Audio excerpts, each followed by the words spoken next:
kudune damkar iki. Mbak Wi. Lah iki kudune damkar, nek ora damkar ya ora iso no. Few moments later.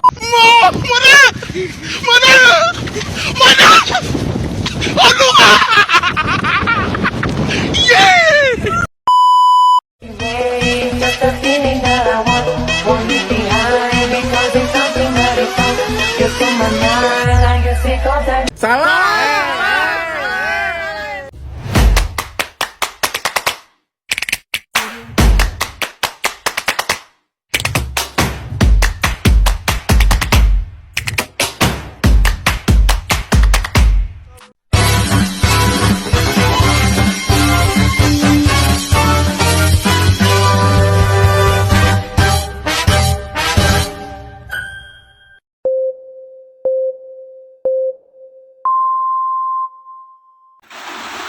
Tanggal 17 Agustus 1945 dikenal sebagai hari di mana Indonesia memproklamasikan kemerdekaannya. Namun, apakah setelah itu bangsa kita terlepas dari adanya masalah? Kalau kata Bung Karno, perjuanganku lebih mudah karena melawan penjajah. Namun, perjuangan kalian akan lebih sulit karena melawan bangsa sendiri. Kira-kira apa ya maksudnya?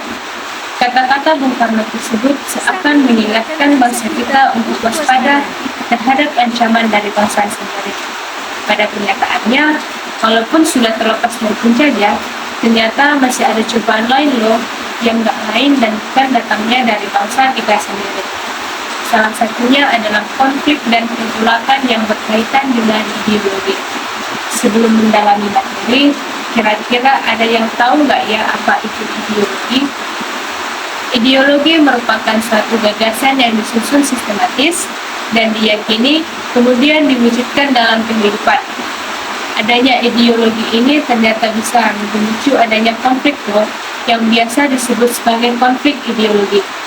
Nah, dari sini kita udah bisa paham apa itu konflik ideologi. Jadi, konflik ideologi adalah konflik yang terjadi karena adanya perbedaan ide, gagasan, pengertian, atau cita-cita yang berbeda antar pihak yang berkonflik. Contohnya apa saja ya? Contoh konflik yang terjadi karena adanya perbedaan ideologi antara lain, yang pertama, pemberontakan Partai Komunis Indonesia atau PKI di Madiun. Yang kedua, pemberontakan DI atau Tentara Indonesia Islam. Dan yang ketiga, gerakan 30 September 1965 atau yang dikenal sebagai G30 SPKI. Nah, itu tadi beberapa contoh konflik dan pergolakan yang berkaitan dengan ideologi. Sebenarnya masih ada banyak lagi loh contoh konflik yang terjadi karena perbedaan ideologi. Saya rasa ini saja yang dapat saya jelaskan. Sekian penjelasan dari saya, semoga bermanfaat. Sekian dan terima kasih.